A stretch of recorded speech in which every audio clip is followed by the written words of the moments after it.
the secret of the soulmate.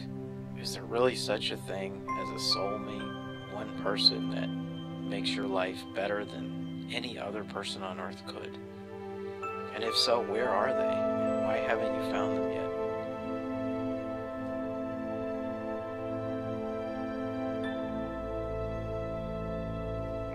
Yeah, I do actually get that question quite a bit as to, is there really a secret to a soulmate, to finding love? And I have to say, well, fortunately, yes, there is. If there wasn't, then we would all be doomed to wandering the universe and relying on fate to find us someone who we can somewhat get along with for the rest of our lives. And now the truth is, there really is someone for everyone, and the secret lies in where to find them and where to go and find them. And fortunately, I've through many hours of research of human behavior and love and things like that, I've perfected it, and I'm teaching that now to people all over the world with great success.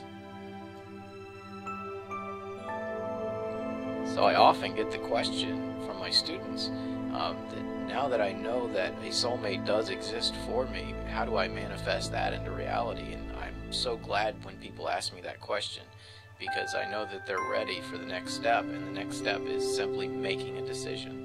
And that is part of the big secret of finding the soulmate, is you internally making that decision to make it a priority in your life. If you ever think back to your life and the things that you have accomplished, you obviously put focus and intense time and energy towards that. And so many people don't put intense time and energy towards love. They think it's just going to come around and knock on their door, and it's just not true. So the big secret is making that decision, and you will find your love no matter where in the world they are.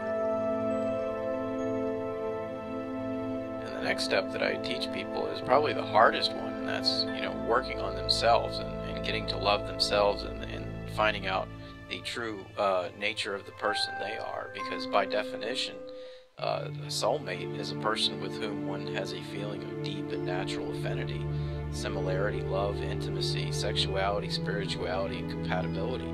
So if you are putting out any false things that you are not, such as the angry person, the victimized person, if you're putting that out to the world and that's what people are seeing, how can the person who is naturally compatible with you, the true you, ever see you? Because you're putting out a false pretense of who you are.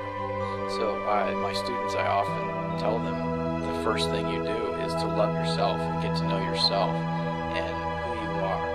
Because only by loving yourself internally will you ever be loved externally by someone else.